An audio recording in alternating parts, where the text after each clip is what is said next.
നമസ്കാരം. കേരളത്തിലെ ഏറ്റവും വലിയ ജനകീയ വാർത്താ മണിക്കൂറിലേക്ക് എല്ലാ പ്രിയപ്പെട്ട പ്രേക്ഷകർക്കും സ്വാഗതം. നമ്മൾ ആരംഭിക്കുകയാണ്. പൊതുജനം കഴുതിയല്ല സാർ.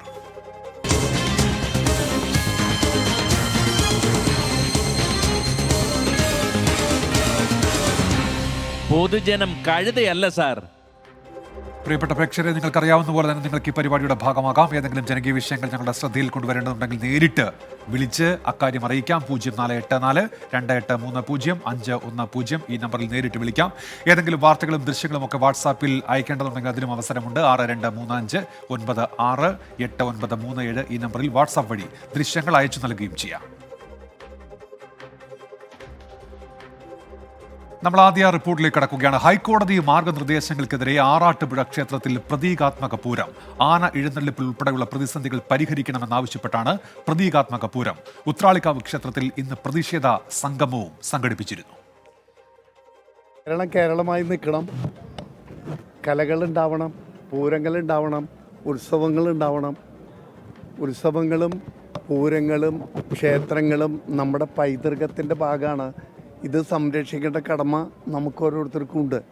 നമ്മുടെ നാട് കേരളം എന്ന് പറയുന്നത് കേരളമാകണമെങ്കിൽ കേരളത്തിലെ മലയാളമയുള്ള കലകൾ നിലനിൽക്കണം, അതുപോലെ ആഘോഷങ്ങൾ നിൽക്കണം, അനുഷ്ഠാനങ്ങൾ നിൽക്കണം, ആചാരങ്ങൾ നിൽക്കണം. ആറാട്ടുപുഴയിലാണ് നമുക്ക് നിൽക്കുന്നത്.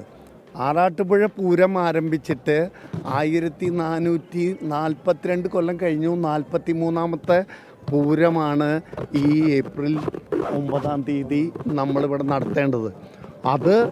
അതിൻ്റെ അന്തസ്സും പ്രൗഢിയും പൗരാണികതയും നിലനിർത്തിക്കൊണ്ട് നടത്താൻ വേണ്ട നിയമ നടപടികൾ ബന്ധപ്പെട്ടവരിൽ നിന്ന് ഉണ്ടാവുക. അതാണ് നമ്മുടെ പ്രാർത്ഥന, അഭ്യർത്ഥന. സൂരജ് സജിയുണ്ട് വിശദാംശങ്ങളുമായി. സൂരജ്, അപ്പോൾ ഇത് പ്രതിഷേധമാണ് പ്രതീകാത്മക പൂരത്തിലൂടെ അല്ലേ? ഉന്മേഷ്, തീർച്ചയായും പ്രതീകാത്മക പൂരത്തിലൂടെ ഒരു പ്രതിഷേധം തന്നെയാണ് മുന്നോട്ട് വയ്ക്കുന്നത്. ഈ ആറാട്ടുപുഴ പൂരം എന്ന് പറയുന്നത് ഏറ്റവും പഴക്കമേറിയ പൂരമാണ്. 1443ാമത് പൂരം നടക്കാനിരിക്കെയാണ് ഇത്തരത്തിലൊരു പ്രതിഷേധ സാഹചര്യത്തിലേക്ക് ഈ ആറാട്ടുപുഴക്കാർക്ക് പോകേണ്ടി വന്നത്. അവർ പറയുന്നത് ഈ ഹൈക്കോടതി മാർഗനിർദ്ദേശങ്ങൾ അനുസരിച്ചുകൊണ്ട് ഈ പൂരം തന്നെ മുന്നോട്ട് കൊണ്ടുപോകാൻ കഴിയാത്ത സാഹചര്യമാണ്. ലോകത്തിലെ തന്നെ ഏറ്റവും വലിയ ദേവമേള എന്നതാണ് ആറാട്ടുപുഴ പൂരത്തെ അറിയപ്പെടുക. കാരണം അത്രമാത്രം ആനകളടക്കം പങ്കെടുക്കുന്ന വലിയ പൂരമാണ് ആറാട്ടുപുഴയിലേത്. അതുകൊണ്ട് തന്നെ ഈ മാർഗനിർദ്ദേശങ്ങൾ പ്രകാരം ഈ പൂരം മുന്നോട്ട് കൊണ്ടുപോകുക എന്നത് സംബന്ധിച്ച് ഒട്ടും കഴിയാത്ത സാഹചര്യത്തിലാണ് ഇത്തരത്തിലൊരു വലിയ പ്രതിഷേധത്തിലേക്ക് പോയത് എന്നുള്ളതാണ് പറയുന്നത്. പല സമരമുറകൾ ഇതിനോടകം തന്നെ തൃശ്ശൂരിൽ നമ്മൾ കണ്ടതാണ്. രാവിലെ ഈ പ്രതിഷേധ സംഗമം അത് ഉൾപ്പെടെ നമ്മൾ പല ക്ഷേത്രങ്ങളിലും കണ്ടു. നാളെയാണെങ്കിൽ തിരുവമ്പാടിയും പാറമേക്കാവും ഈ വലിയ പ്രതിഷേധം സംഘടിപ്പിക്കാനിരിക്കുന്നു. അതിന്റെ മറുതലക്കലാണ് ഏറ്റവും ക്രിയാത്മകമായ ഒരു സമരത്തിലേക്ക് ആറാട്ടുപുഴ മാറുന്നത്. പ്രതീകാത്മക പൂരം എന്ന സമരം ഉയർത്തിക്കൊണ്ടാണ്. അതിൽ അനിയൻ കുട്ടന്മാരാർ തന്നെ പങ്കെടുക്കുന്നു. പെരുവനം കുട്ടന്മാരാർ തന്നെ ഇതാ മേളസ്ഥാനത്ത് അണിനിരന്നുകൊണ്ടുള്ള ഒരു വലിയ സമരത്തിലേക്ക് പോകുന്നു. അങ്ങനെ നൂറുകണക്കിന് ആളുകളാണ് ഈ പ്രതിഷേധ സമരത്തിന്റെ ഒരു പ്രതിഷേധ സൂചകമായി സംഘടിപ്പിക്കുന്ന പ്രതീകാത്മക സമരത്തിലേക്ക് പോയിരിക്കുന്നത്. ആറാട്ടുപുഴക്കാരെ സംബന്ധിച്ച് ഏറെ വൈകാരികമായ ഒരു പൂരം. ആ പൂരത്തിൽ ഈ ആന എഴുന്നള്ളിപ്പുമായി ബന്ധപ്പെട്ടുകൊണ്ടുള്ള ഹൈക്കോടതിയുടെ മാർഗനിർദ്ദേശങ്ങൾ വെല്ലുവിളിയാകുന്ന സാഹചര്യത്തിലാണ് ഇത്തരത്തിലൊരു പ്രതീകാത്മക സമരത്തിലേക്ക് എത്തിയിരിക്കുന്ന ഉന്മേഷ്. എന്തായാലും നാളെ തിരുവമ്പാടിയും പാറമേക്കാവും അടക്കം വലിയ സമരത്തിലേക്ക്, വലിയ പ്രതിഷേധത്തിലേക്ക് ഇറങ്ങുന്ന ഒരു സാഹചര്യം കൂടിയാണ് നിലനിൽക്കുന്ന ഉന്മേഷ്. സൂരജ്, അപ്പോൾ ഇത് ഇവിടം കൊണ്ട് ഒതുങ്ങില്ല ഈ പ്രതിഷേധം എന്നല്ലേ? തീർച്ചയായും ഉന്മേഷ്, അത് തന്നെയാണ്. അതായത് എല്ലാ ദേവസ്വങ്ങളും, അതായത് ദേവസ്വങ്ങളാകട്ടെ പൂരക്കമ്മിറ്റികളാകട്ടെ, അവരെ സംബന്ധിച്ച് വലിയ ആശങ്കയാണ് ഇതുമായി ബന്ധപ്പെട്ടുകൊണ്ട് നിലനിൽക്കുന്നത്. ഈ സാഹചര്യത്തിലാണ് വിവിധ പൂരക്കമ്മിറ്റികൾ അവരുടെ തനതായ സമരങ്ങളിലേക്ക് മാറുന്നത്, അല്ലെങ്കിൽ തനതായ പ്രതിഷേധങ്ങളിലേക്ക് മാറുന്നത്. അവരെല്ലാവരും ചൂണ്ടിക്കാണിക്കുന്നത് ഇന്ന് ഉത്രാളിക്കാവിൽ പ്രതിഷേധ സംഗമമായിരുന്നു. അത് 3 വേലക്കമ്മിറ്റികളുടെ നേതൃത്വത്തിലായിരുന്നു അവർ ഈ പ്രതിഷേധ സംഗമം സംഘടിപ്പിച്ചത്. ഉത്രാളിക്കാവിൽ ഇന്നൊരു പ്രമേയം പാസാക്കി. ഇവരെല്ലാവരും ചൂണ്ടിക്കാണിക്കുന്നത് ഈ ഹൈക്കോടതിയുടെ മാർഗനിർദ്ദേശങ്ങളുടെ പശ്ചാത്തലത്തിൽ ഒരു സർക്കാർ ഇടപെടൽ ഈ വിഷയത്തിൽ അടിയന്തരമായി ഉണ്ടാകണം. സർക്കാർ ഇടപെടൽ ഉണ്ടായാൽ മാത്രമാണ് ഈ വിഷയത്തിനൊരു പരിഹാരം ഉണ്ടാകുകയുള്ളൂ എന്നുള്ളതാണ് ഇവരെല്ലാവരും ചൂണ്ടിക്കാണിക്കുന്നത്. ഉത്രാളിക്കാവും മുന്നോട്ട് വെച്ച പ്രമേയത്തിൽ ചൂണ്ടിക്കാണിക്കുന്ന മുഖ്യമന്ത്രി അടിയന്തരമായി ഈ വിഷയത്തിൽ ഇടപെട്ടുകൊണ്ട് ഈ വിഷയത്തിന് പരിഹാരം കാണണം എന്നുള്ളതാണ് പറയുന്നത്. നാളെയാകട്ടെ തിരുവമ്പാടി പാറമേക്കാവ് ദേവസ്വങ്ങളുടെ നേതൃത്വത്തിൽ ആചാര സംരക്ഷണ കൂട്ടായ്മയാണ് സംഘടിപ്പിച്ചിരിക്കുന്നത്. വൈകുന്നേരം 100 കണക്കിന് ഭക്തരെ അടക്കം അണിനിരത്തിക്കൊണ്ടുള്ള ഒരു വലിയ പ്രതിഷേധ സൂചകമായിട്ടുള്ള ആചാര സംരക്ഷണത്തിലേക്ക് അവർ നീങ്ങും. പറയുന്നു ദാ ഒരു പൂരത്തിന് സമാനമായ പ്രതീതിയിലേക്ക് അതാ കുട്ടന്മാരുടെ നേതൃത്വത്തിൽ അങ്ങനെ കൊട്ടിക്കയറുന്നതാണ്. ഒരു മേളം എങ്ങനെ കൊട്ടിക്കയറുന്ന, ഒരു പൂരക്കാലത്ത് ഒരു മേളം കൊട്ടിക്കയറുന്ന ആ ചൂടോടുകൂടി അല്ലെങ്കിൽ ആ മേളപ്പെരുമയോടുകൂടി ആറാട്ടുപുഴയുടെ ക്ഷേത്രമുറ്റത്ത് ഒരു പൂരം തന്നെ അരങ്ങേറുന്നു. ഒട്ടും നമ്മൾ കണ്ടു കേട്ടതോ അല്ലെങ്കിൽ കേട്ടുകേൾവി പോലും ഇല്ലാത്തൊരു പ്രതിഷേധ സൂചകമായ സമരത്തിനാണ്, സമാനതകളില്ലാത്ത സമരത്തിനാണ് ഈ ആറാട്ടുപുഴയുടെ ക്ഷേത്രമുറ്റം സാക്ഷ്യം വഹിക്കുന്നതെന്ന് ഈ നിമിഷം തീർത്തും പറയേണ്ടിയിരിക്കുന്നു. കാരണം സാധാരണ ഈ ലോകത്തിലെ ഏറ്റവും വലിയ ദേവമേളയ്ക്ക് സാക്ഷ്യം വഹിക്കുന്ന ആറാട്ടുപുഴയുടെ ക്ഷേത്രമുറ്റത്താണ് ഇത്തരത്തിൽ ഒരു പ്രതീകാത്മക സമരത്തിന് സാക്ഷ്യം വഹിക്കേണ്ടി വരുന്നത്. ആറാട്ടുപുഴക്കാരെ സംബന്ധിച്ച് വൈകാരികമായ വിഷയമാണ്. നിരവധി ആനകളെ അണിനിരത്തിക്കൊണ്ടുള്ള ഓരോ വർഷവും അതിന്റെ പൈതൃകവും പെരുമയും ഓരോ വർഷവും പ്രകടമാക്കുന്ന അല്ലെങ്കിൽ അതിൽ ഒരു ഇഞ്ച് കൂടി മുന്നോട്ട് പോകാൻ ശ്രമിക്കുന്ന ഒരു പൂരമാണ്. അവരെ സംബന്ധിച്ച് ഈ മാർഗനിർദ്ദേശങ്ങൾ വലിയ വെല്ലുവിളിയാണ്, വലിയ ആശങ്കയാണ്. ആ ആശങ്കകൾക്ക് പരിഹാരം വേണമെന്ന് ആവശ്യപ്പെട്ടുകൊണ്ട് അവർ പറയുന്നു ഇത് ഒരിക്കലും ഒരു വെല്ലുവിളിയല്ല, പ്രതിഷേധമല്ല, തങ്ങളുടെ സങ്കടം അത് തങ്ങളുടെ പൂരത്തിലൂടെ പങ്കുവെക്കുകയാണ്. അത്തരത്തിലൊരു പ്രതീകാത്മകമായ ഒരു സമരം മാത്രമാണ് ഇതെന്നുള്ളതാണ് ഇന്ന് കുട്ടന്മാരും പങ്കുവെച്ച അത്തരത്തിലാണ് ഈ കലാകാരന്മാരെ ഉൾപ്പെടെ. അതായത് ഇത് തൃശ്ശൂർ പൂരത്തിലോ അല്ലെങ്കിൽ ഏത് പൂരം എടുത്താലും അതിൽ ഒരു എഴുന്നള്ളിപ്പിന്റെ മാത്രം പ്രശ്നമല്ല, മറിച്ച് അതിന് ഉപജീവന മാർഗമാക്കുന്ന ആളുകളുണ്ട്, കലാകാരന്മാരുണ്ട്, കലയെ ബാധിക്കുന്നു. അങ്ങനെ നൂറുകണക്കിന് ആളുകളെ ബാധിക്കുന്ന ഒരു പ്രശ്നം എന്ന നിലയ്ക്കാണ് ഇതൊരു വൈകാരിക വിഷയമായി അവതരിപ്പിക്കുന്നു എന്നുള്ളതാണ് പറയുന്നത്. എന്തായാലും തൃശ്ശൂരിലെ വിവിധ ഇടങ്ങളിൽ ഇപ്പോൾ ഈ മാർഗനിർദ്ദേശങ്ങൾക്കെതിരെയുള്ള പ്രതിഷേധം കനക്കുന്നു. അതിൽ ആറാട്ടുപുഴയിൽ ഒരു സർഗാത്മകമായ സമരത്തിലേക്ക് കാര്യങ്ങൾ മാറുകയും ചെയ്യുകയാണ്. ഉന്മേഷ്, പ്രതീകാത്മക പൂരമാണ്, ഒരു തരത്തിൽ അതൊരു പ്രതിഷേധവുമാണ്. സൂരജ് സജ്ജിയാണ് വിവരങ്ങൾ നൽകിയത്. ചില പ്രശ്നങ്ങൾ കൺമുന്നിൽ നടന്നാലും പലരുടെയും കണ്ണങ്ങോട്ടെത്തില്ല. പൊതുജനം അപ്പോൾ ഇങ്ങനെ ഉറക്കെ പറയും, കണ്ണുണ്ടായാൽ പോരാ സാർ.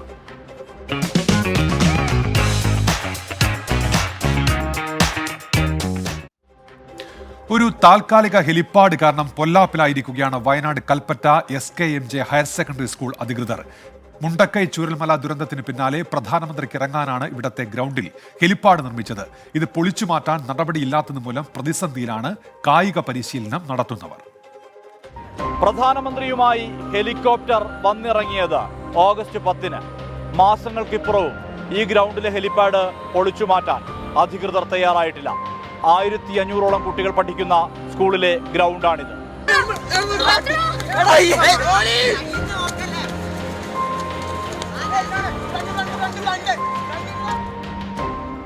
ഈ സ്കൂൾ മൈതാനിയിൽ കളിയാരവങ്ങൾ ഒഴിഞ്ഞ മാസങ്ങളായി.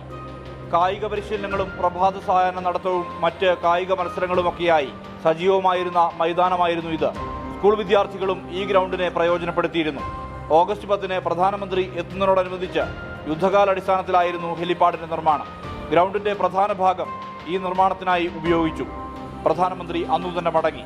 എന്നിട്ടും ഹെലിപ്പാഡ് പൊളിച്ചു നീക്കി മൈതാനം പൂർവ്വസ്ഥിതിയിലാക്കാൻ തയ്യാറാകുന്നില്ലെന്നാണ് പരാതി. ഇപ്പോൾ ഈ സ്കൂളിലെ 1500 കുട്ടികൾക്ക് കളിക്കാൻ പറ്റാത്തൊരവസ്ഥയിലാണ് ഞങ്ങളുടെ ഗ്രൗണ്ട് ഉള്ളത്. ഞങ്ങളെ സംബന്ധിച്ചിടത്തോളം ഈ ഒറ്റ ഗ്രൗണ്ടാണ് ഇത്രയും വിദ്യാർത്ഥികൾക്ക് വേണ്ടിയുള്ളത്. കഴിഞ്ഞ ജൂൺ മാസം മുതൽ ഈ സമയം വരെ കുട്ടികൾക്ക് ഈ ഗ്രൗണ്ട് ഉപയോഗിക്കാൻ പറ്റാത്ത അവസ്ഥയാണ്. ഞങ്ങളുടെ സ്കൂളിലെ സ്പോർട്സ് ഞങ്ങൾ നടത്തിയത് മരവേൽ സ്റ്റേഡിയത്തിൽ പൈസ കൊടുത്ത് ആണ്. അപ്പോൾ ഇതെല്ലാം ഞങ്ങളെ സംബന്ധിച്ചിടത്തോളമുള്ള ബുദ്ധിമുട്ടുകളാണ്. ഞങ്ങൾ ആവശ്യപ്പെടുന്നത് എത്രയും വേഗം ഇത് പൊളിച്ചു നീക്കി കുട്ടികൾക്ക് ഈ ഗ്രൗണ്ട് കളിക്കാൻ യോഗ്യമായ രീതിയിൽ മാറ്റിത്തരിക. നാട്ടുകാർക്കും പ്രയോജനകരമായ മൈതാനമാണിത്. സ്കൂൾ അധികൃതർ നിരവധി തവണ ഈ വിഷയം ശ്രദ്ധയിൽപ്പെടുത്തിയിട്ടും അധികൃതരുടെ ഭാഗത്തു നിന്ന് ഇടപെടൽ ഇല്ല എന്നാണ് ആരോപണം. ഇവിടെ എല്ലാം പൊതുജനങ്ങളടക്കം ഉപയോഗപ്പെടുന്ന ഒരു ഗ്രൗണ്ടാണിത്. അപ്പോൾ അത് നമ്മൾ ഏറ്റവും പെട്ടെന്ന് തന്നെ ഇത് പഴയ അവസ്ഥയിലേക്ക് ആക്കുന്നതാണ് നല്ലത്. എല്ലാവർക്കും ഗുണകരം, കുട്ടികൾക്കും അതുപോലെ തന്നെ പൊതുജനങ്ങൾക്കും വളരെ ഗുണമാണ്. കുട്ടികളുടെ വളരെയധികം ബുദ്ധിമുട്ടുണ്ട്. കാരണം ഇവർക്ക് വേറൊരു ഗ്രൗണ്ട് ഇല്ലെന്നാണ് എൻ്റെ അറിവ്. അപ്പോൾ അതുകൊണ്ട് ഇത് മാറ്റി കൊടുത്തിട്ട് സർക്കാർ ഭൂമി ധാരാളമായിട്ട് അവൈലബിളാണ്. അവിടെ ഏറ്റവും സൂട്ടായിട്ടുള്ള ഇതിന് ഹെലിപ്പാഡിനൊക്കെയുള്ള സൗകര്യങ്ങൾ വേണമല്ലോ, ആ രീതിയിലുള്ള ഒരു സ്ഥലത്ത് ഇത് ക്രമീകരിക്കുന്നതായിരിക്കും ഏറ്റവും ഇതായിട്ട്. ഗ്രൗണ്ടില്ലാത്തത് മൂലം ഈ സ്കൂളിലെ കായികമേള പോലും മറ്റൊരിടത്തേക്ക് മാറ്റേണ്ടി വന്നു.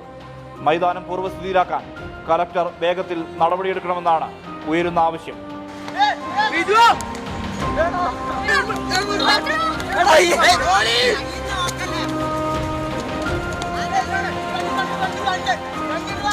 മനു ദാമോദരനൊപ്പം സുർജിത് അയ്യപ്പത്ത്, 24 വയനാട്. പൊതുജനം കഴുതയല്ല സാർ. പ്രഭാത നടത്തമുണ്ടായിരുന്നു, കായിക പരിശീലനം ഉണ്ടായിരുന്നു, ഫുട്ബോൾ, ക്രിക്കറ്റ്, അങ്ങനെ സജീവമായിരുന്ന ഒരു ഗ്രൗണ്ടിന്റെ അവസ്ഥയാണ് ഇപ്പോൾ കണ്ടത്. മാസങ്ങൾ കഴിഞ്ഞിട്ട് ഹെലിപ്പാഡ് പൊളിച്ചു മാറ്റാത്തതിൽ പ്രതിഷേധം ശക്തമാണ്. പ്രതികരണങ്ങളിലേക്കാണ് ഇനി. SKMJ സ്കൂളിൽ അന്ന് പ്രധാനമന്ത്രി വന്നെന്ന് പറഞ്ഞിട്ട് ഇന്റർലോക്കൊക്കെ വിരിച്ചിരുന്നു. പക്ഷെ അത് ഇതുവരെയായിട്ട് എടുത്ത് മാറ്റിയിട്ടില്ല. ഒരു 4 മാസത്തോളം അവിടുത്തെ കുട്ടികളെ കളിയും ഭാവി തലമുറയാണല്ലോ അവരെ കളി മുടങ്ങി. പിന്നെ ഇവിടെ രാവിലെ തന്നെ നമ്മൾ തന്നെ പോയി കളിക്കലുണ്ട്. അതൊക്കെ ഇപ്പോൾ മുടങ്ങി കിടക്കുക. ഇത് കഴിഞ്ഞതിന് ശേഷം ഇറങ്ങിയതിന് ശേഷം ഇതുവരെ പൊളിച്ച് മാറ്റിയിട്ടില്ല. പിന്നെ കുട്ടികൾക്ക് രാവിലെ ഓടാനും വൈകുന്നേരം ഒക്കെ ഓടാനും പിന്നെ ഉച്ചയ്ക്ക് ഒക്കെ കുട്ടികൾ കളിക്കുന്ന സ്ഥലമായിരുന്നു. ഇപ്പോൾ ആരും കളിക്കാനുള്ള സ്ഥലമില്ല. അപ്പോൾ അത് എത്രയും പെട്ടെന്ന് പൊളിച്ച് മാറ്റണം എന്നാണ്. അപ്പോൾ എല്ലാവർക്കും എത്തിപ്പെടാൻ പറ്റിയൊരു ഗ്രൗണ്ട് തന്നെ ഈ ഒറ്റ ഗ്രൗണ്ട്. അതിങ്ങനെ ഇതായി കഴിഞ്ഞാൽ എത്ര ഫുട്ബോളേഴ്സൊക്കെ ഇവിടെ കളിച്ചതന്നെ ഉള്ളൂ. ഇപ്പോൾ മരവിൽ സ്റ്റേഡിയം വന്നു എന്ന് പറഞ്ഞിട്ടില്ല, അവിടെ എത്തിപ്പെടാനുള്ള കുറേ പ്രശ്നങ്ങളുണ്ട്. ഈ ഗ്രൗണ്ടിൻ്റെ അവസ്ഥയാണെങ്കിലും കുറച്ചായിട്ട് ഇപ്പോൾ പ്രശ്നങ്ങളൊക്കെ ആക്കി വെച്ചിരിക്കുകയായിരുന്നു. ഇപ്പോൾ ഞങ്ങൾ തന്നെയാണ് നന്നാക്കി എടുത്തത്. ഇപ്പോൾ ടൗണിൽ എന്ത് പരിപാടി വന്നാലും ഈ ഒരു ഗ്രൗണ്ടാണ് ഇവർ ഏറ്റെടുക്കുന്നത്. പിന്നെ പരിപാടി കഴിഞ്ഞ് അവരങ്ങനെ ഒരു പോക്ക് പോവാണ്. ബാക്കി നമ്മൾ നന്നാക്കി എടുത്താലായി.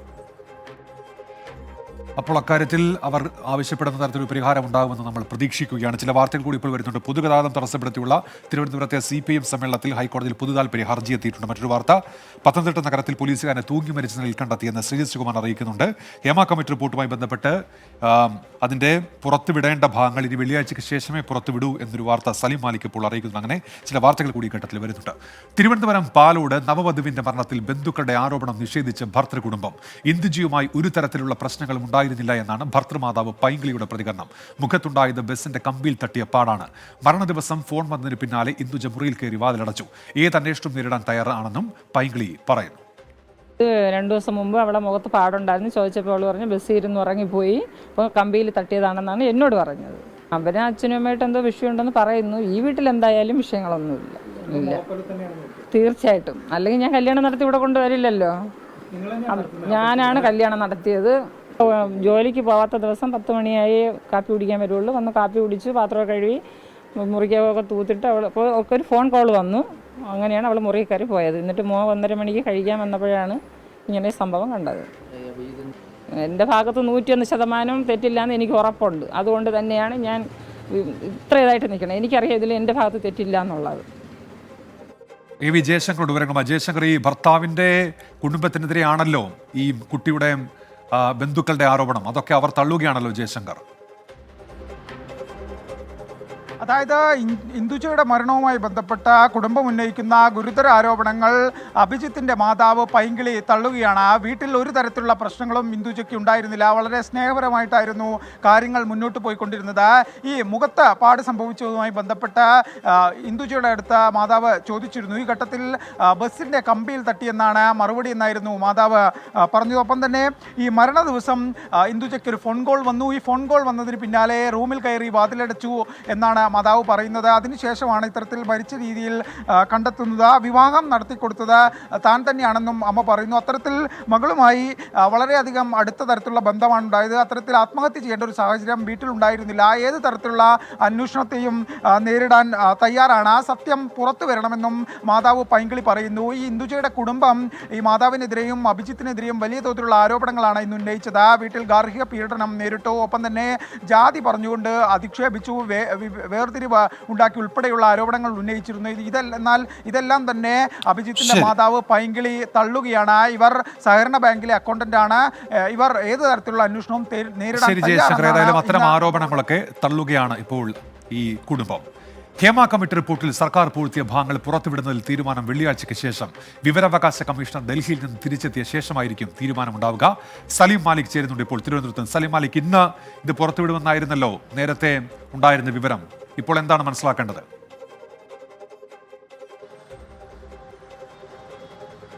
ഉന്മേഷ്, ഏറ്റവും അവസാന നിമിഷത്തെ ടെസ്റ്റിലൂടെയാണ് ഇന്നും ഈ ഹേമ കമ്മിറ്റി റിപ്പോർട്ടുമായി ബന്ധപ്പെട്ട ഉത്തരവ് അത് പൂഴ്ത്തിയ ഭാഗങ്ങൾ പുറത്തുവിടണമെന്ന വിവരാവകാശ കമ്മീഷണർ ഇന്ന് 11 മണിക്ക് ഉത്തരവിടും എന്ന് കരുതിയിരുന്നതാണ്. ഏറ്റവും അവസാനം ആ തീരുമാനം അട്ടിമറിക്കപ്പെട്ടു. അത് ഇന്ന് ആ തീരുമാനം ഉണ്ടാകില്ല, ആ ഉത്തരവ് ഉണ്ടാകില്ല എന്ന അറിയിപ്പ് 11 മണിക്ക് ശേഷമാണ് വന്നത്. അതിന് പിന്നാലെ നാളെയോ മറ്റന്നാളോ ആ ഉത്തരവ് വരുമെന്നാണ് പ്രതീക്ഷിച്ചത്. പക്ഷേ ആ ഉത്തരവ് വരാൻ ഇനിയും വൈകും എന്നുള്ളതാണ് നമുക്ക് മനസ്സിലാക്കാൻ കഴിയുന്നത്. അത് ഈ വെള്ളിയാഴ്ചയ്ക്ക് ശേഷം മാത്രമേ അതിൽ തീരുമാനമുണ്ടാകൂ എന്നുള്ളതാണ്. നിലവിൽ ഇന്നത്തേതിന് ശേഷം വിവരാവകാശ കമ്മീഷണർ ഹക്കീം അദ്ദേഹം ആലപ്പുഴയിലേക്ക് പോകും. അവിടെ നിന്നും ഡൽഹിയിലേക്ക് പോകും. ഡൽഹിയിലേക്ക് പോയി വ്യാഴാഴ്ച മാത്രമേ അദ്ദേഹം തിരിച്ചെത്തൂ. അതിനുശേഷം വെള്ളിയാഴ്ചയോട് കൂടി മാത്രമേ ഈ വിഷയത്തിൽ ഏതെങ്കിലും തരത്തിലുള്ള തീരുമാനത്തിലേക്ക് കടക്കൂ. നിലവിൽ അതുമായി ബന്ധപ്പെട്ട ഹേമ കമ്മിറ്റി റിപ്പോർട്ടിലെ പൂഴ്ത്തിയ ഭാഗങ്ങൾ പുറത്തുവിടണമെന്ന ആവശ്യത്തിൽ ഇന്ന് ആ ഉത്തരവ് വൈകാൻ കാരണം തന്നെ രണ്ടാം ഹർജിക്കാരനായി ചേർന്ന മറ്റൊരു പരാതിക്കാരൻ്റെ ഇടപെടലാണ്. ആ ഹർജിക്കാരൻ പറഞ്ഞത് തനിക്ക് കൂടി പരാതിയുടെ കോപ്പി വേണം. മാത്രമല്ല അതിന്മേലുള്ള അന്തിമ തീർപ്പ് കൽപ്പിക്കുന്നതിന് മുൻപ് തൻ്റെ പരാതി കൂടി പരിഹരിക്കണം എന്നുള്ളതാണ് ആവശ്യപ്പെട്ടത്. വിവരാവകാശ കമ്മീഷണർ നേരിട്ടല്ല ആ പരാതി പരിശോധിക്കുന്നത്, അത് മറ്റൊരു ബെഞ്ചാണ് ആ പരാതി പരിശോധിക്കുന്നത്. അതോടുകൂടിയാണ് ഇതിൽ ഈ തീരുമാനം വൈകാനിടയായത്. അതിനുശേഷം ആ ബെഞ്ചിൽ നിന്ന് രണ്ടാമത്തെ മറ്റൊരു ബെഞ്ച് പരിശോധിച്ചതിന് ശേഷം വിവരാവകാശ കമ്മീഷണറുടെ അടുക്കലേക്ക് ഈ പരാതി വരും. ആ പരാതി തീർത്തതിന് ശേഷം മാത്രമേ ഇനി ഹേമ കമ്മിറ്റി റിപ്പോർട്ടുമായി ബന്ധപ്പെട്ട് സർക്കാർ പൂഴ്ത്തിയ ഭാഗങ്ങൾ പുറത്തേക്ക് വരൂ എന്നുള്ളതാണ്. 49 മുതൽ 53 വരെയുള്ള ശരി സലീം, അപ്പോൾ വെള്ളിയാഴ്ചയ്ക്ക് ശേഷമേ ഇനി ഇക്കാര്യത്തിൽ തീരുമാനമുണ്ടാകുമെന്നാണ് സലീം മാലിക് റിപ്പോർട്ട് ചെയ്യുന്നത്. മലബാർ വാലിയിൽ നിന്ന് അക്കൗണ്ടിൽ നിന്ന് വരുന്ന പ്രതികരണം, VIP ദർശനം ശബരിമലയിൽ ആർക്കും അനുവദിക്കരുത് എന്നുള്ളതാണ്. കോടതി വരെ ഇപ്പോൾ ആ വിഷയത്തിൽ ഇടപെടുകയും ചെയ്യുന്നുണ്ട്. കോടതി ഇടപെടലിന് ശേഷം ദേവസ്വം ബോർഡ് അക്കാര്യത്തിൽ നടപടിക്കുള്ള നീക്കം ആരംഭിച്ചതായി ഇപ്പോൾ അവരെ അറിയിക്കുകയാണ്. പൊതുജനം കരുതിയ ലസർ എന്ന പരിപാടിയിലേക്ക് എല്ലാ പ്രേക്ഷകർക്കും ഒരിക്കൽ കൂടി സ്വാഗതം. തിരുവനന്തപുരത്ത് പൊതുഗതാഗതം തടസ്സപ്പെടുത്തി CPIM പാളയം ഏരിയ സമ്മേളനം നടത്തിയതിനെതിരെ ഹൈക്കോടതിയിൽ പൊതു താൽപര്യ ഹർജി. മരട് സ്വദേശിയാണ് ഹർജി നൽകിയത്. CPIM സംസ്ഥാന സെക്രട്ടറി DGP എന്നിവരെ എതിർകക്ഷിയാക്കിയാണ് ഈ ഹർജി. വിഷ്ണു സുരേഷുണ്ട് കൊച്ചിയിൽ നിന്ന്. വിഷ്ണു, വിവരങ്ങൾ എന്തൊക്കെയാണ്? ഉമേഷ്, വലിയ വിമർശനങ്ങൾക്ക് വഴിവെച്ചിരുന്നു പാളയം ഏരിയ സമ്മേളനത്തിന് റോഡ് തടഞ്ഞ് ഈ സ്റ്റേജ് കെട്ടിയത്. പിന്നാലെ പാളയം വഞ്ചിയൂർ പോലീസ് ഇതുമായി ബന്ധപ്പെട്ട് കേസെടുക്കുകയും ഒക്കെ ചെയ്തിരുന്നു. ഇതിന് പിന്നാലെയാണ് ഈ വിഷയത്തിൽ ഹൈക്കോടതി ഇടപെടൽ ആവശ്യപ്പെട്ടുകൊണ്ട് മരട് സ്വദേശി ഒരു ഹർജി നൽകിയിരിക്കുന്നത്. CPIM സംസ്ഥാന സെക്രട്ടറിയും DGPയും അവർക്കെതിരെയാണ് ഈ ഹർജി. അതായത് പൊതുഗതാഗതം തടസ്സപ്പെടുത്തിയുള്ള നേരത്തെ കോടതി സ്വീകരിച്ചിട്ടുള്ള നടപടികൾ ചൂണ്ടിക്കാട്ടിയാണ് ഈ ഹർജി. ഒരു തരത്തിലും അംഗീകരിക്കാൻ പറ്റാത്ത നിലപാട് CPIMന്റെ ഭാഗത്തുനിന്നുണ്ടായി. കർശനമായ ഇടപെടൽ വേണം എന്നുള്ളതാണ് ഈ ഹർജിയിലെ ആവശ്യം. ഹർജി ഉദ്ദേശിക്കുന്നത് പൊതുഗതാഗതം തടസ്സപ്പെട്ട യോഗങ്ങൾ വിലക്കിയുള്ള ഉത്തരവുകൾ നേരത്തെ ഹൈക്കോടതി പ്രഖ്യാപിച്ചിട്ടുണ്ട്, അല്ലെങ്കിൽ ഉത്തരവിട്ടിട്ടുണ്ട്. അത്തരം ഉത്തരവുകളുടെ അടിസ്ഥാനത്തിൽ ഈ വിഷയം കൂടി പരിഗണിക്കണം, ഇതിനും കൂടി നടപടി വേണം എന്നുള്ളതാണ് ഹർജിക്കാരന്റെ ആവശ്യം.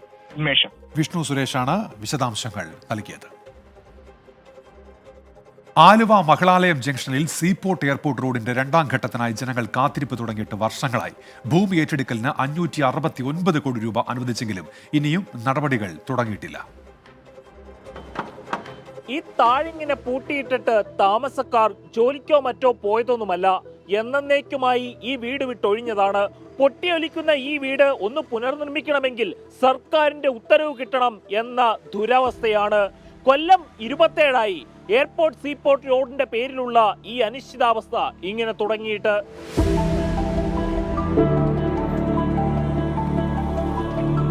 സീപോർട്ട് എയർപോർട്ട് റോഡിനു വേണ്ടിയുള്ള ഭൂമി ഏറ്റെടുക്കൽ തുടങ്ങിയിട്ട് വർഷങ്ങളായി. നഷ്ടപരിഹാരം ഇതുവരെയും ഉറപ്പാക്കിയിട്ടില്ല. സീപോർട്ട് എയർപോർട്ട് റോഡിന്റെ ഭാഗമായി പാലം വന്നു, പക്ഷേ ഇപ്പോഴും റോഡില്ല. HMT ഭാഗത്തടക്കം പകുതിയായി നിൽക്കുകയാണ് റോഡ്. നാടിന്റെ പുരോഗതിക്ക് ജനമെതിരല്ല, ആവശ്യം അർഹമായ നഷ്ടപരിഹാരം മാത്രം. ഇതിനായി സർക്കാർ ഓഫീസുകൾ കയറിയിറങ്ങുകയാണിവർ. ഇതിനിടയിൽ പലരും മരിച്ചു, പല വീടുകളും ജപ്തി ഭീഷണിയിലാണ്. ഈ കിടക്കണ വീടിന് ജപ്തി നോട്ടീസ് വന്നേക്കണതാണ് ഞങ്ങൾക്ക്. പടക്കാൻ ഞങ്ങൾക്ക് മാർഗമില്ല, അതുകൊണ്ട് ഇങ്ങനെ ഇട്ടൊക്കെയാണ്. അതിപ്പോൾ ഇപ്പം മോനൊക്കെ പറയാറുണ്ട്. മോൻ ഇപ്പോൾ കഴിഞ്ഞാണ് ഇതിലും പോയിട്ട് പങ്കെടുക്കാൻ പോയിട്ടുണ്ടായി. ഇപ്പോൾ 27 കൊല്ലത്തോളമായി. ഇപ്പോൾ എന്തായെന്നും ഒരു പിടിപാടില്ല. എൻ്റെ ജ്യേഷ്ഠൻ ഇത് കാത്തിരുന്നിരുന്ന് പുള്ളി പോയി. അങ്ങനെ ഓരോരുത്തരും പോയിക്കൊണ്ടിരിക്കുന്നത്. നമ്മുടെ കാലത്ത് ഉണ്ടാവുമെന്ന് അറിയാൻ പാടില്ല. എങ്ങനെയൊന്ന് മുന്നോട്ട് പോകും. NAD മുതൽ മഹിളാലയം പാലം വരെയുള്ള ഭാഗത്തെ ഭൂമി ഏറ്റെടുക്കുന്നതിലും നഷ്ടപരിഹാരം നൽകുന്നതിനുമായാണ് 569.35 കോടി രൂപ അനുവദിച്ചത്. കിഫ്ബിയിൽ നിന്നും നിർവഹണ ഏജൻസിയായ റോഡ്സ് ആൻഡ് ബ്രിഡ്ജസ് കോർപ്പറേഷന് തുക കൈമാറി. സ്ഥലം ഏറ്റെടുക്കാനുള്ള നോട്ടിഫിക്കേഷൻ ഇറങ്ങിയിട്ട് 22 വർഷമായി.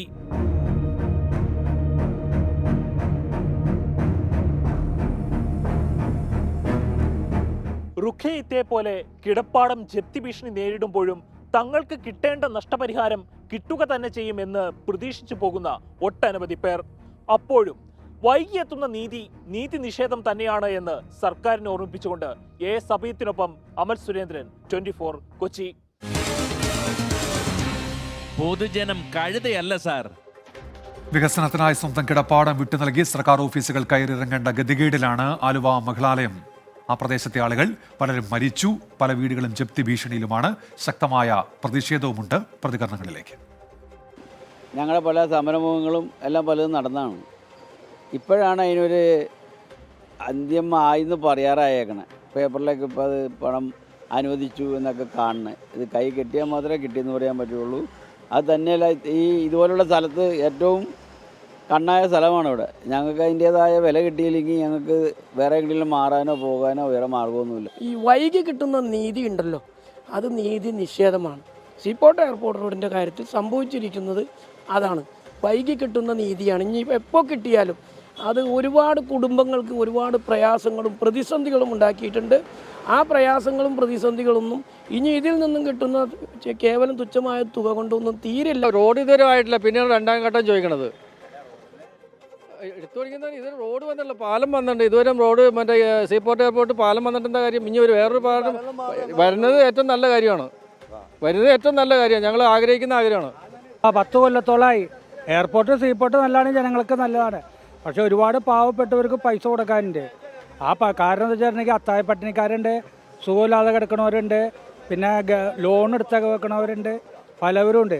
ഇവരൊക്കെ വളരെ ബുദ്ധിമുട്ടിലാണെന്നാണ് നമ്മുടെ അറിവ്. വീട് മെയിൻ്റനൻസ് ചെയ്യാൻ ഒന്നിനും പറ്റാതെ ഇങ്ങനെ ഇട്ടേക്കാണ്. ഒന്നും പറ്റണില്ല. ചോർച്ചയും കാര്യങ്ങളും ബാധ്യത കണ്ടമാനമുണ്ട്. ഒരുപാട് ബാധ്യതയുണ്ട് വീടിന്. സീപോർട്ട് എയർപോർട്ട് റോഡിന് 2ാം ഘട്ട നിർമ്മാണം ഉടൻ ആരംഭിക്കുമെന്നാണ് വ്യവസായ മന്ത്രി പി രാജീവ് അറിയിച്ചത്. 2 പതിറ്റാണ്ടായി നിലനിന്ന പ്രശ്നങ്ങൾ പരിഹരിച്ചു. റോഡിനായി കേന്ദ്ര സ്ഥാപനങ്ങൾ സഹകരിക്കാത്തതോടെ 1 കിലോമീറ്ററിന് സർക്കാരിന് 69 കോടി രൂപ നഷ്ടം സംഭവിച്ചുവെന്നും അദ്ദേഹം പറയുന്നു. 69 കോടിയാണ് നമ്മൾ ഈ കുരുക്കഴിക്കാൻ 1 കിലോമീറ്ററിന്റെ കുരുക്കഴിക്കാൻ വേണ്ടി സർക്കാർ ചെലവഴിക്കുന്നത്. അത് നമ്മൾ അതും കേന്ദ്ര സ്ഥാപനങ്ങൾക്കാണ് പൊതു ആവശ്യത്തിന് വേണ്ടി നമ്മൾ ഇത്ര പണം ചെലവഴിക്കുന്നത്. ഒരുപക്ഷെ രാജ്യത്തിന് ആദ്യമായിട്ടായിരിക്കും 1 കിലോമീറ്റർ റോഡ് നിർമ്മിക്കാൻ വേണ്ടി നമ്മൾ 69 കോടി സംസ്ഥാന ഗവൺമെന്റ് കേന്ദ്ര സംവിധാനങ്ങൾക്ക് നൽകേണ്ടി വരുന്നത്. എന്നാലും ഇത്ര കാലത്തെ പ്രശ്നമല്ലേ, അത് പരിഹരിക്കേണ്ടതുണ്ട് എന്ന കാഴ്ചപ്പാടോടുകൂടിയാണ് സർക്കാർ ഇപ്പോൾ അതിന് അംഗീകാരം നൽകി ആ പ്രവർത്തനങ്ങൾ മുന്നോട്ട് പോവുകയാണ്. അടുത്തൊരു റിപ്പോർട്ടിലേക്കാണ്. 2 ആഴ്ചയിലേറെയായി തുടരുന്ന കാട്ടാന ശല്യത്തിൽ ദുരിതത്തിലായിരിക്കുകയാണ് തൃശൂർ അകമല നിവാസികൾ. ഏക്കർ കണക്കിന് പാടശേഖരത്തിലെ നെൽകൃഷിയും തെങ്ങുകളും വാഴയുമൊക്കെ വ്യാപകമായി നശിപ്പിക്കുകയാണ് കാട്ടാനക്കൂട്ടം. അകമല ഭാഗത്ത് 6 കിലോമീറ്റർ സൗരവേലി നിർമ്മാണത്തിന് അനുമതിയായെങ്കിലും നിർമ്മാണം ആരംഭിച്ചിട്ടില്ല. ഇതോടെ വന്യജീവികളുടെ ആക്രമണ ഭീതിയിലാണ് അകമല. മലയണ്ണാൻ മുതൽ കാട്ടാന വരെ നീളുന്ന വന്യജീവികളുടെ ശല്യത്താൽ ദുരിതത്തിലായിരിക്കുകയാണ് അകമല.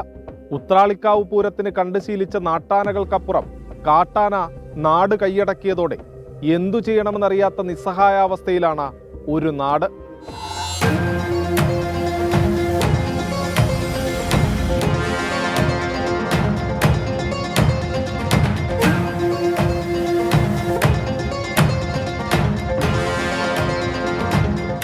കഴിഞ്ഞ ഒരു മാസത്തിന് മുന്നേ ഞാൻ എൻ്റെ വീടിൻ്റെ പടിക്കൽ നിൽക്കുന്ന നേരത്ത് ആനയെന്ന് അറിയില്ല, ജസ്റ്റ് ലൈറ്റ് അടിച്ച് നോക്കിയപ്പോൾ സൗണ്ട് കേട്ട് ലൈറ്റ് അടിക്കുമ്പോൾ ആനയാണ്. ആന നമ്മുടെ നേർക്ക് ഓടി വന്ന് ഞാൻ മതിൽ ചാടിയിട്ട് വീടിൻ്റെ ഉള്ളിൽ കയറി ചെയ്ത്. മാസങ്ങൾക്ക് മുൻപ് കാട്ടാനയ്ക്ക് മുന്നിൽ അകപ്പെട്ടതിൻ്റെ ഭയം ബാബു പൂക്കുന്നത്തിൻ്റെ മുഖത്തു നിന്നും ഇന്നും മാഞ്ഞിട്ടില്ല. രാത്രിയായാൽ പുറത്തിറങ്ങാൻ പോലും കഴിയാത്ത അവസ്ഥ. ഇതിനിടയിലാണ് 2 ആഴ്ചയായി കാടിറങ്ങിയെത്തുന്ന കാട്ടുകൊമ്പന്മാർ സകലതും നശിപ്പിച്ചു മടങ്ങുന്നത്. കൃഷി കണ്ടമാനം ഇപ്പം ഞങ്ങളുടെ തന്നെ സ്ഥലത്ത് ഇപ്പോൾ ആന ചുരുങ്ങിയത് ഒരു 15 ദിവസമായിട്ട് ഇവിടെ നമ്മുടെ സ്ഥലത്ത് തന്നെ ഉണ്ട് ആന. ഒരു 150ഓളം തെങ്ങുകൾ, ഒരു 10-100 വാഴകൾ, കവുങ്ങ്, പന, ഒരു 10-50 പന, അങ്ങനെ കണ്ടമാനം നാശനഷ്ടങ്ങൾ ആണ് ഇപ്പോൾ വരുത്തി വെച്ചേക്കുന്നത്. കാടുപിടിച്ചു കിടന്ന ഭൂമി പതിറ്റാണ്ടുകൾക്ക് മുൻപ് മല്ലയുദ്ധം നടത്തി കൃഷിഭൂമിയാക്കിയതാണ്. കുട്ടിക്കാലത്തെപ്പോഴോ മച്ചാട് മലയിൽ ആനകളെ കണ്ടതല്ലാതെ ഈ മേഖലയിലേക്ക് കാട്ടാന എത്തിയിട്ടേയില്ലെന്ന് ബാബു പറയുന്നു. കുതിരാൻ തുരങ്കപാത തുറന്നതോടെയാണ് വാഴാനി വന്യജീവി സങ്കേതത്തിലേക്ക് പീച്ചിയിൽ നിന്ന് കാട്ടാനകൾ എത്തിത്തുടങ്ങിയത്. നിരന്തരം ഫോറസ്റ്റുകാർ വരുന്നുണ്ട്, രാത്രി അവർ വരുന്നുണ്ട്. പക്ഷേ ആന നിരന്തരം പറമ്പിൽ ഇറങ്ങിക്കൊണ്ട് നശിപ്പിച്ചുകൊണ്ടിരിക്കുകയാണ്. ഏകദേശം ഇനി 2-3 പ്രാവശ്യം കൂടി ഇറങ്ങിക്കഴിഞ്ഞാൽ നമ്മുടെ ഈ ഭൂമി കംപ്ലീറ്റ് മരുഭൂമിയായിട്ട് മാറും. ഞങ്ങളുടെ 20-30 കൊല്ലത്തെ അധ്വാനമാണ് ഒരു രാത്രി കൊണ്ട് നശിപ്പിച്ചിട്ട് പോണതാണ്. കഴിഞ്ഞ ദിവസം മേഖലയിൽ ഇറങ്ങിയ ഒറ്റയാൻ വീട്ടുമുറ്റത്തെത്തിയതിന്റെ CCTV ദൃശ്യങ്ങളും പുറത്തു വന്നു.